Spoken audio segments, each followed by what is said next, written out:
Welcome to Cpp.chat. This is the C++ Now 2018 version. And so we've got a few attendees that are going to tell us a little bit about their adventures at C++ Now. It's a little bit different format than our normal show, but I think we'll have just as much fun as we always do. I'll turn it over to our producer, Phil. Hello again. This is our second episode at a conference since the new format started. As we record this, no one's actually seen the first one because that's still being edited. But by the time this one comes out, you should have seen the first one as well. But then we'll be back to our regular format where we'll be live streaming and then producing a podcast from that afterwards. So why don't we do the whole panel and just start over there and have people introduce themselves. Right, yeah.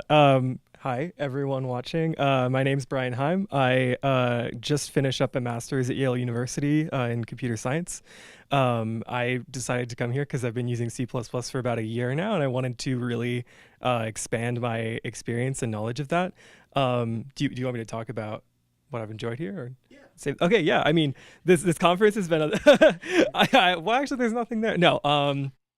Yeah, this conference has been really great. I didn't know what to expect coming here, but it's been fantastic. Everyone is very friendly. I think there's kind of a good sense of camaraderie, which I really haven't felt at a conference before or a festival. Quite like this. Yeah, everyone is very knowledgeable and very passionate about what they do. And it's really inspiring to go to talks and see people, arguing, but very politely and in a very friendly manner about very obscure things that actually turn out to be really important. So that's been my, const is really important. It's probably the most important thing that's been discussed here. We might as well call this like the Grand Council of Const. So they can't hear what I'm saying. So mention that the two of you are wearing green shirts, and that means you're volunteer. Yeah, right. Yes, I am a volunteer this year, and that's been really great. Like I definitely would not have been able to come otherwise. So definitely thank you to everyone who made that possible. I really appreciate it.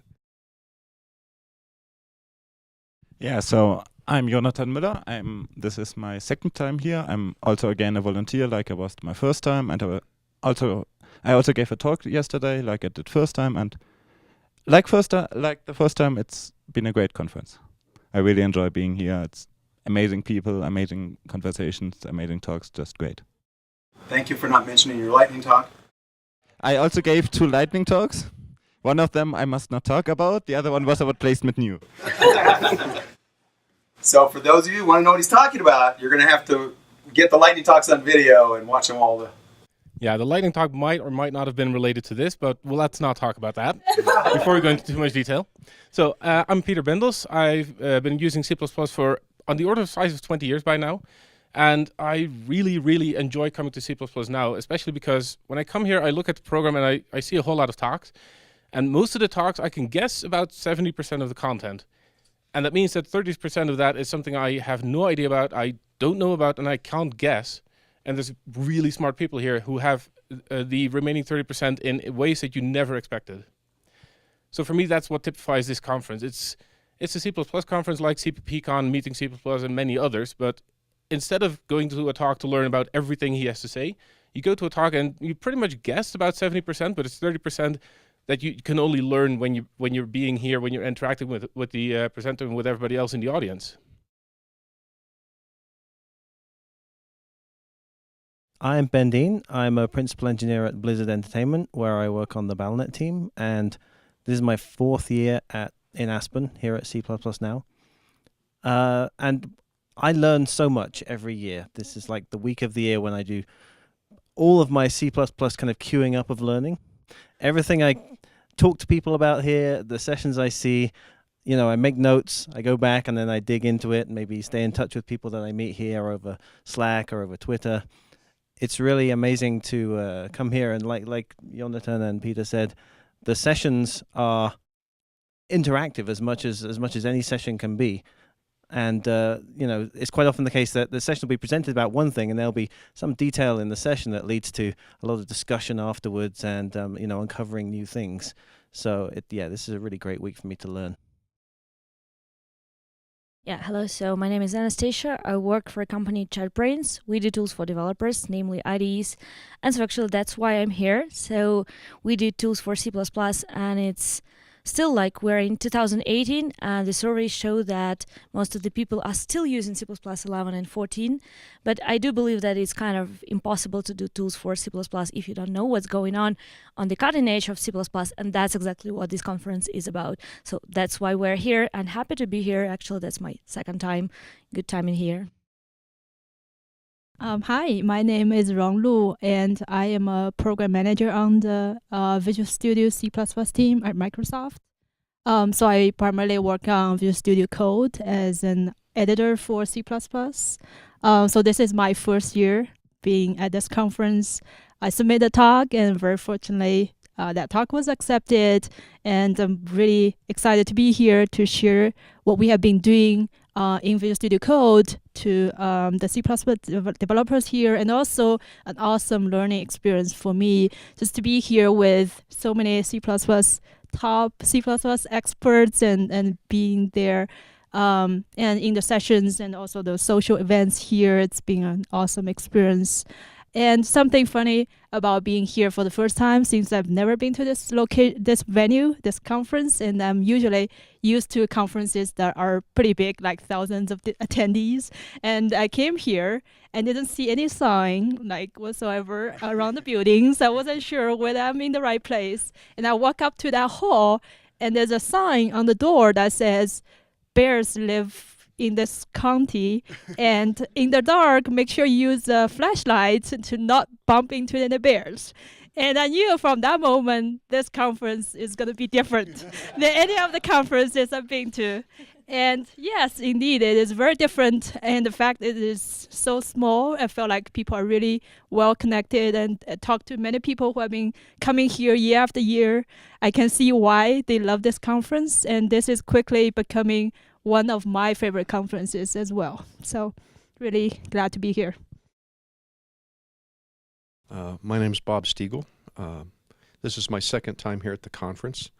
I submitted 3 abstracts in hopes that maybe the program committee might pick one, and for my efforts I was punished and they picked all 3. It was quite a lot of work and also quite a lot of fun. I've been using C++ since before there was an STL. I hope I don't look that old. This is a great conference, great people. It's an amazing week-long learning experience. I'm Matt Godbolt. I've been programming C++ for 20 years and have recently escaped the finance industry. This is my first time at the conference too, and I can't reiterate enough that how much you get out of it being such a small conference. And like I was commenting to Ben earlier, like every time the speaker is speaking, they'll call out the people who are raising their hand by name because everybody has got to know everybody by now, and that's just amazing. I wasn't originally coming, but at last minute I decided to come along, and then I just decided to submit a lightning talk, and then before I knew it, I had a phone call from John saying, is there any chance you could do a talk? So I had about 4 days to prepare a talk. So it's a similar story to Bob in terms of being surprised by what happened in terms of talking, but it was an amazing experience, really interactive. Can't emphasize enough how important it is to have this density of experts who are willing to talk to you and bump into in corridors and just chat, and everyone's just so approachable. It's a wonderful experience, and I will be coming back, although I will need to sleep for about 3 days solid after the end of this. My name is Marshall Clow, and Have you been here before? I have been here before. I managed to stumble onto this conference the very first year it was held, and I've been here ever since. My wife is wondering where I've been the last 12 years because I haven't gone home yet. But no, this is a wonderful conference. As Matt said, the sessions tend to be very interactive.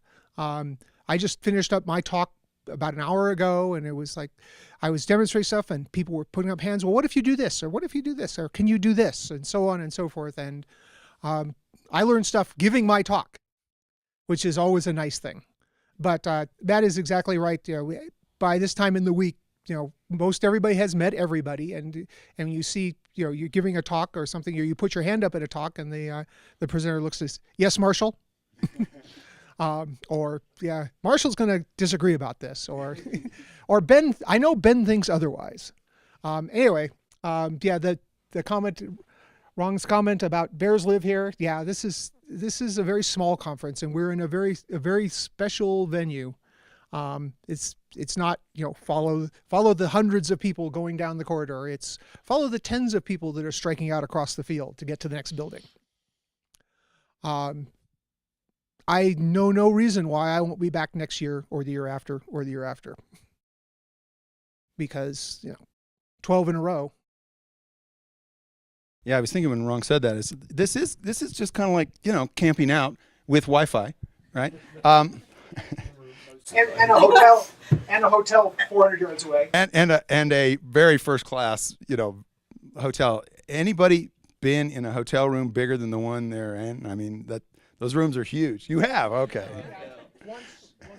Once, yeah. Actually, I wanted to kind of follow up on something Marshall was talking about, that I think we should probably set expectations a little bit, because I have had discussions with people who are a little put off by the fact that that there's a lot of questions of the speakers, and it's like, just shut up and let the guy talk. And it's like, no, this isn't that kind of conference, right?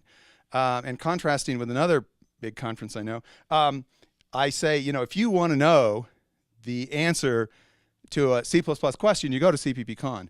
But if you want to be involved in finding the answer, you go to C++ Now. And that's really much about what this is about. And that's a lot about why there is so much give and take. And Michael Case was telling me that he knows that what would be 40 minutes to talk about at CPP.Con is over an hour here, because he knows he's going to get substantial comments. And when I say substantial, I don't mean lengthy. I mean they're of substance. They contribute to the talk, and he plans for that. He understands that. Anybody else want to comment? That's absolutely right. I mean, I give talks at CPP.Con, and I give talks here. My talk I just finished, it was supposed to be 40 minutes. It turned out to be 50. I had, I think, 14 slides. If I was going to give a similar talk at CPP.Con, it would be 30-odd slides, because things would just flow right along. But people kept asking interesting questions, and it's like, well, you could do this or you could do that. And so, yeah, I tend to write very sparse talks in terms of materials here, because, I have lots of things to talk about, but how it's going to go sometimes you're not sure until you get up in front and start talking. Anybody else want to contrast presenting here with presenting somewhere else? Yeah. So in my talks here, my talks, I typically do, obviously I do research for the talk, I practice the talk, but in some of the code on the slides, when I come here, there are definite points where I know I get to this slide, I know the audience is going to have something to say about this slide. I know there are people in the audience I can actually ask about what happens. I present the material to the best of my ability, but sometimes there's a piece of code on the slide and I've looked at the standard and I've interpreted it as best I can, and there are people here I know who will be able to set me right on a few things. Sometimes there are points where you're trying something out, you're not sure what, you can read the standard, but you're not sure what it is saying. And so you come here and you get chapter and verse and everyone who understands and has comments of substance. Any other presenters that want to contrast this? I can sure add on a bit to that. I was just giving a talk on views, and there was a good question from one person in the audience who asked about temporaries in this particular context, and I didn't immediately have an answer to that. And at that point, somebody in the audience raised their hand and basically said, well, I've read the standard and I'm working on proposals that would make this well defined. As in, so instead of just having the answer that the standard would give now, you'll get the answer that the standard has now and will have in the future. So you're not just getting the answers, you're learning a whole lot more than any other conference. And if I'm contrasting that to Meeting C++, where I give a talk, I have, say, about an hour to talk, I can explain a whole lot of things, and the questions are usually directly related to the slides that I'm talking about. They're not the underlying principles, the theoretical things behind it. And you get that way more over here. So I also want to mention, like in your talk, where you gave like the example of how you could do that, and someone raised their hand. Well, there's a proposal, and you're like, that's the next slide, and 5 minutes later, you were like, okay, then we do that, and someone was like, well, what about that? That's the next slide. So the audience is really following you along, and yeah. So I did a talk yesterday where for a large section of it I was presenting a lot of subjective figures from my own opinion, and so I had to start that section by saying, please hold off giving your own opinion on these figures because I need to get through them all. And to their credit, they did. They were very well behaved. But at the end, I actually built up to presenting a pre-proposal, so it's not even been presented to the standards committee yet. And it was very exciting, very interesting, lots of backwards and forwards, and there were definitely questions that I couldn't answer. And then there were people in the room who had also read the pre-proposal that were able to answer on my behalf, so it works both ways.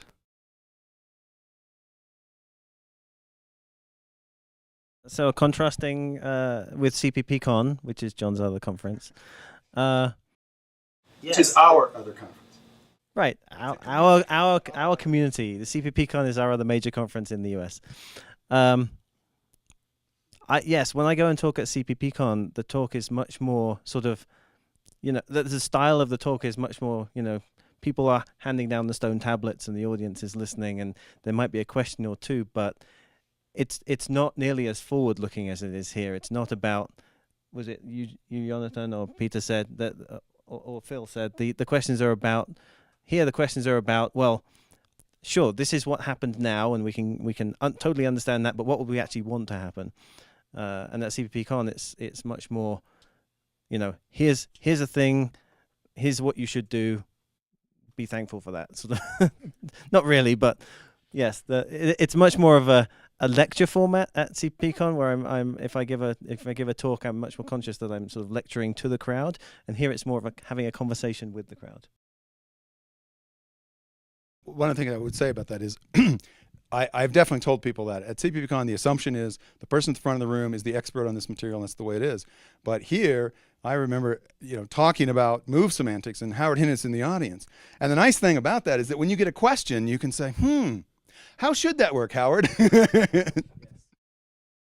I can say, yes, a lot of times I ask Marshall, and I see people asking Marshall because Marshall's normally, in the room, and Marshall's standard library implementer. He's implemented a bunch of these things, and so it's quite often that questions go to Marshall in any given talk. That's also the thing, if you look around the audience in a regular conference, you find most of the people are still essentially stuck on C++11 because they're working on some kind of production software that needs to support some ancient customer that really, really must have C++11 and nothing newer. And if you see the amount of hands raised when the question comes up in such a conference, you see that 80% is doing C++11, 20% isn't even there yet. And if you ask about C++14, 17, then basically it's like 5 people raising their hands, and they are the speakers. They are working on the new stuff. If you do the same question over here, and I think somebody did, it's about 50% doing C++17, and about the same amount going beyond that, downloading experimental versions of a compiler on cpp.chat.godbolt.org, for example. Thank you for that. And doing things that haven't been implemented in the standard and won't be even going in until 2023. So it's an entirely different sort of thing in a way. Did you want to say something, Brian? Yeah. Yeah, so this is just my observation because I was not a presenter and I don't have a lot of experience at computer science conferences. But yes, this language is a large topic, and humblingly so. And the lecture format definitely only gets you so far with that. And I guess the way I would describe what I've observed of the atmosphere here is that people are working together to try to uncover, what is sort of like the essence of this language, of where it has been in the past and where is it going. And that's been very interesting to see. You really get the sense that people are trying to work together to solve these questions and cover the holes in other people's knowledge, because we all definitely have them. So that's absolutely right. I don't know how many times I have seen happen here where somebody sits down in a talk, and they're listening to the speaker, and their eyes light up, and they get all excited, and then they go away, and they're back here next year with a talk of their own, and they start off with, I was in so-and-so's talk last year, and I thought that was really cool, and so I went home and I worked on this, and I have all his stuff he did, and a whole much stuff more, and that's what I'm going to talk about today. What I want to do is I think we have 3 people here who are here for the first time. So I want to ask the question what would you tell somebody to prepare for this? And so, because some of us who've been here a lot, we kind of know what to expect. And so there's not that many surprises. If there's a sign here that says, watch out for the bears, it's like, well, of course. But that might be a surprise to some people.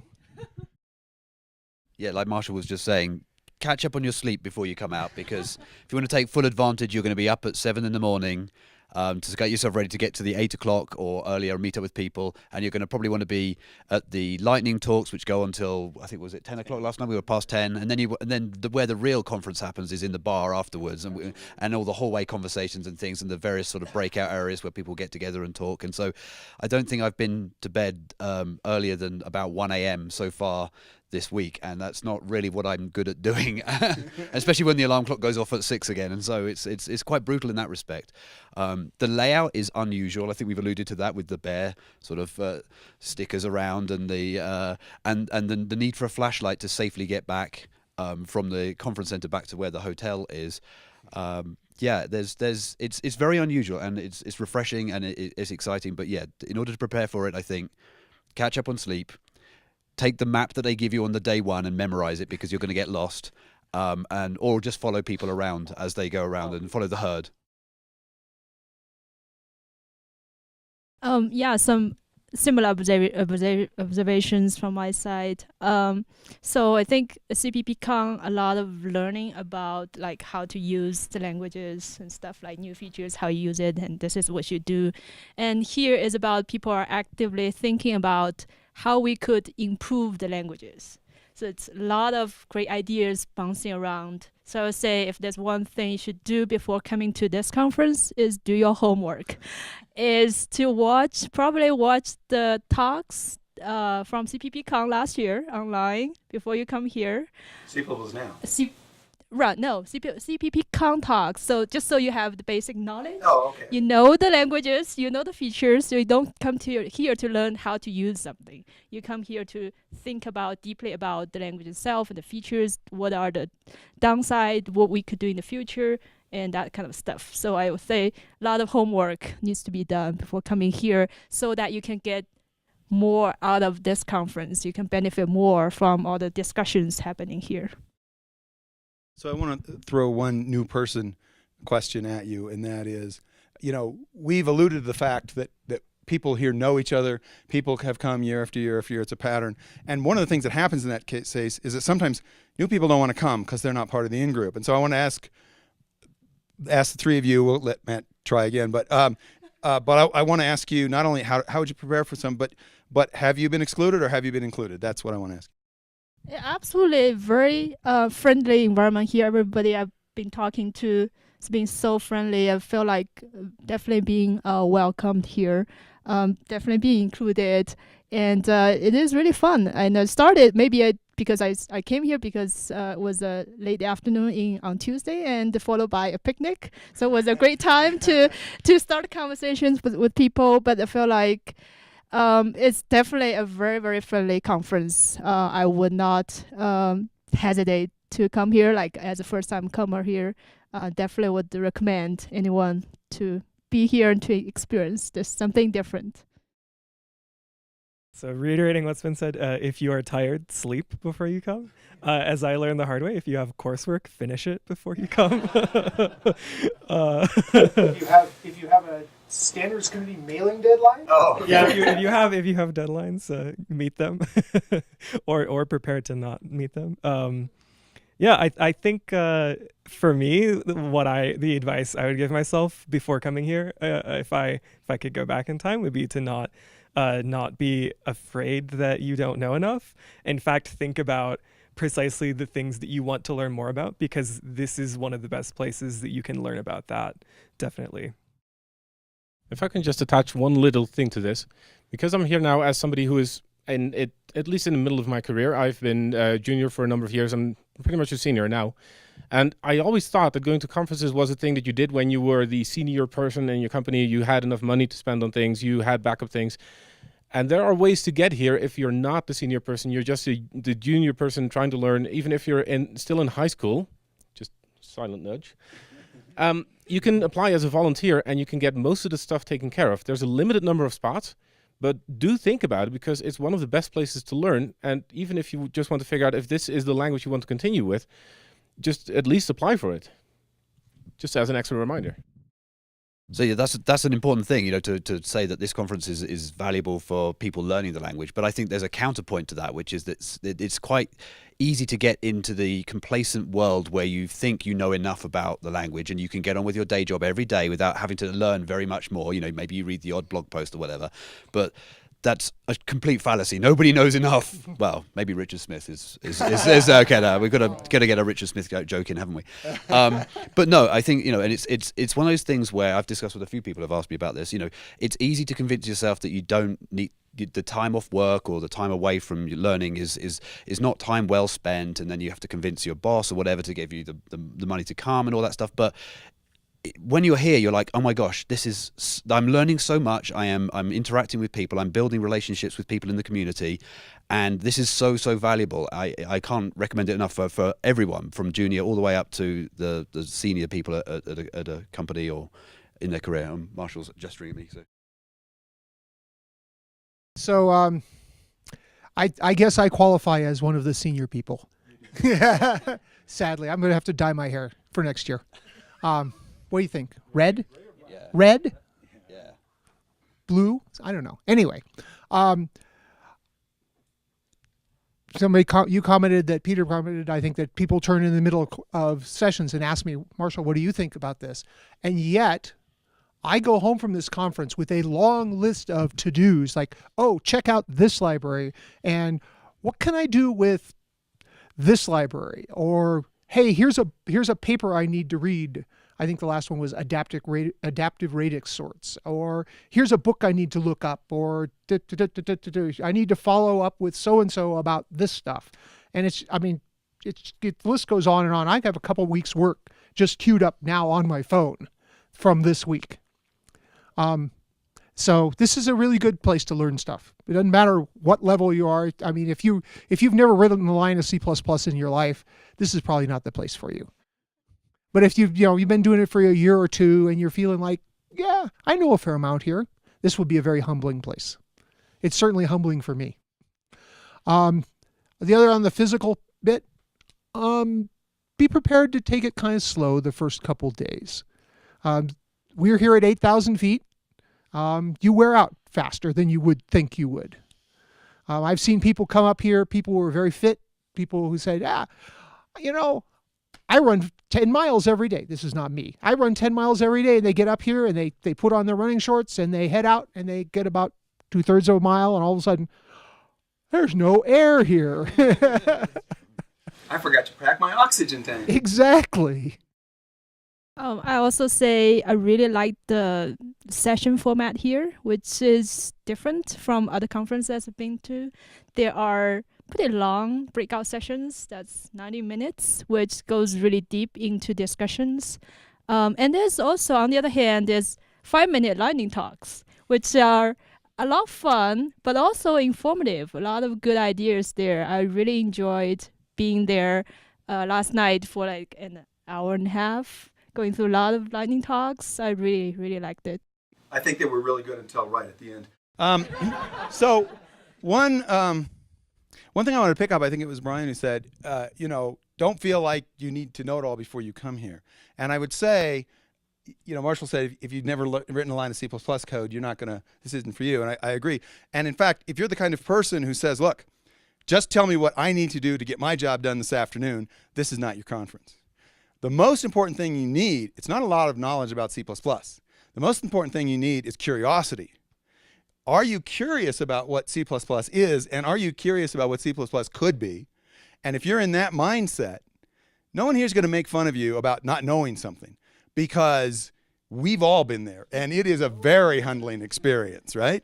What I always tell people is if you present here and there is a compile error on your code, you will know it, because the audience here will catch it. But nobody's going to make fun of you. They're just going to help you. They're going to say, I think you're missing a const there, right?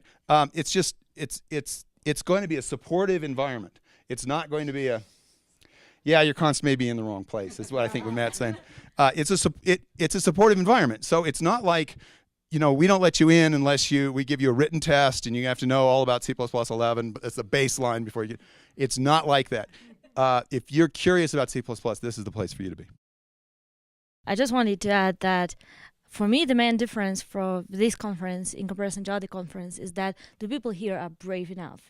Like when you're at Cpp.chat, the people are mostly comfortable with what they're doing, what they're talking about.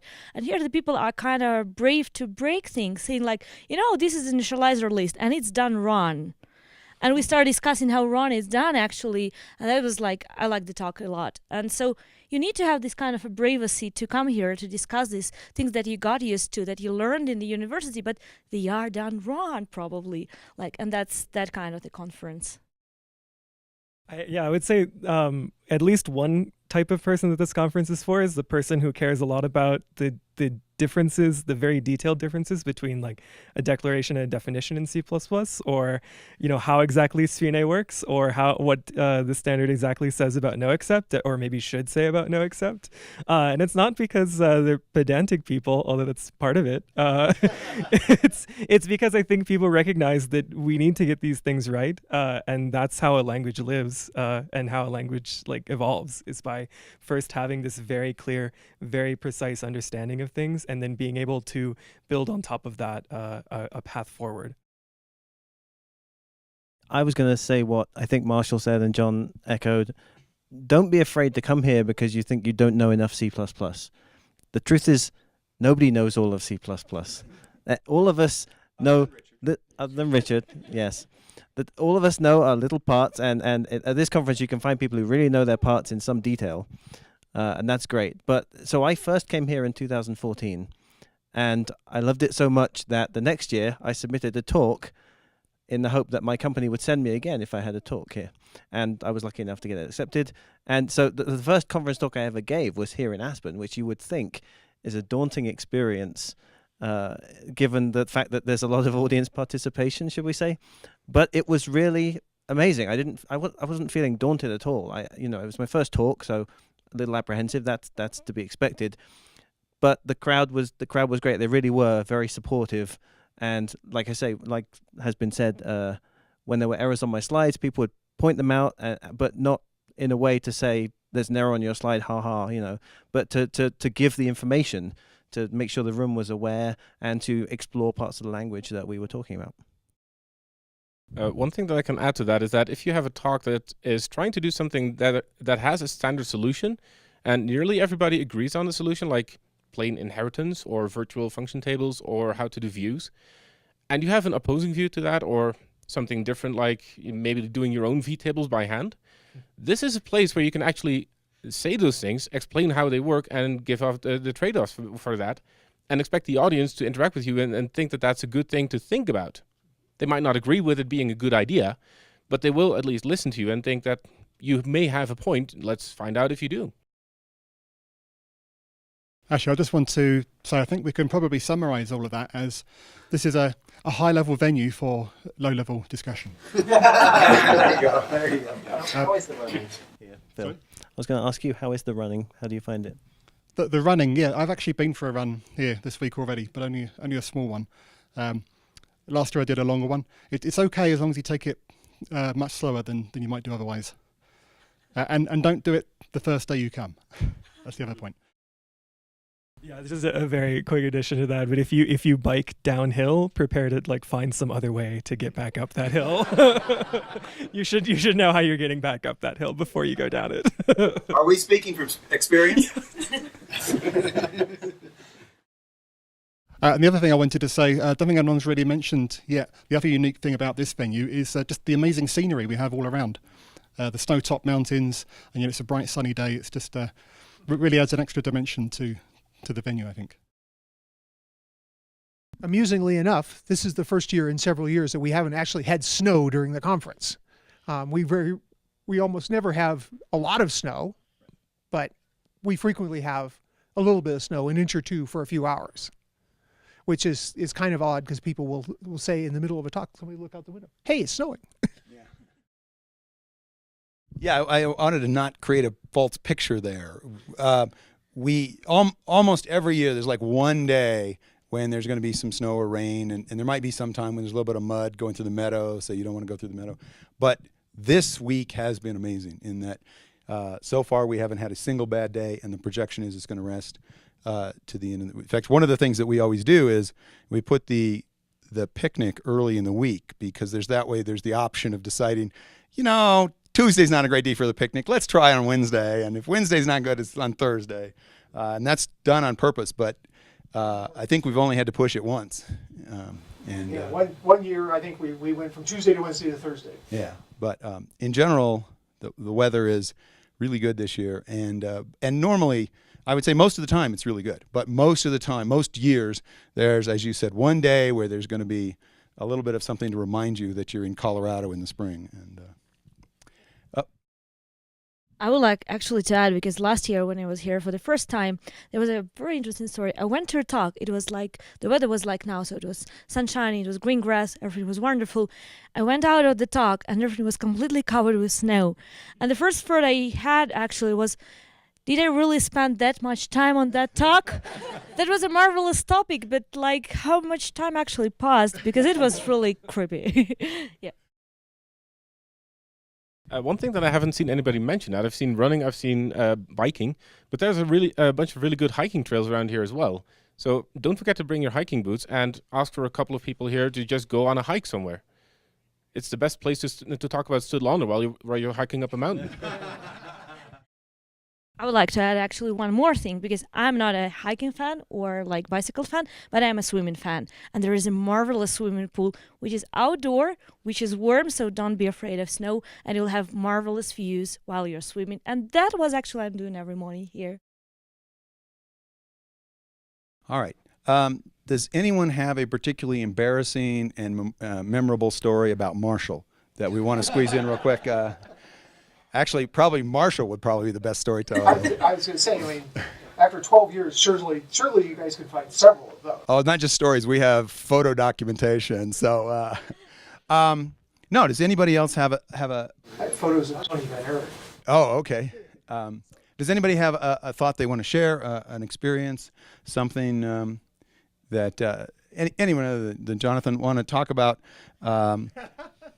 Anything that was particularly memorable, or an experience you want to share that we can share with the viewers? All right. Even for the most controversial topics, such as the East Cons versus West Cons debate, you can find a place here to discuss it. You can freely ask anybody about their opinion about it. And you can have a reasonable, honest discussion about it most of the place. And people feel free to express their own opinion. People feel free to discuss it with everybody. And that's, yeah, I'm really happy to be here. I think one of the things that I've observed is that when people are talking about something technical, and someone's saying that that should be a member function, and somebody else saying no, that should be freestanding. So we're going back and forth on that. It's never going to get personal. And the reason I know is that you might actually convince me, and I might be arguing on the other side in about half an hour. And I've seen that happen, right? It's like, oh, I didn't think about. Oh, you're right. Oh, that's a terrible idea. We need to switch, And so that's part of the reason why it doesn't get personal. It's not about personal. It's you and I can argue about things and look at it from a technical point of view. There are some things that for some reason really get emotional and other things no. But most of the time we can discuss and disagree very much. It's like 180 degrees difference, but it's still because it's this is such a challenging area, and we don't want to get too far away from it, because it's very likely that I'll discover, or you might discover, something that, oh, you hadn't thought about that use case. What happens when we do this? And suddenly it's like, well, if we do that, we can't ever make it const expert. So, whoa, we don't want that, right? So you can, people change their minds, and the person who is arguing the most strongly for something, in an hour later, they might be saying, no, don't let's not do that. So I think that's part of what keeps it civil, keeps it friendly, and I happen to like, not just at this conference, but the C++ community in general. And I think part of it is what we're doing is just so hard that we're not embarrassed when we screw it up. We're not embarrassed to get on Slack and say, okay, somebody explain these rules to me, because I've tried to read the standard and it makes no sense. Or I'm not even trying to read the standard. Somebody please just explain it to me. I think we can be, we're humbled by that, and that creates a much more congenial kind of community that we have. All right, yeah. I just wanted to say that you should come here with strong opinions, as in you thought about things, you have your point of view, and you make sure that they're weakly held.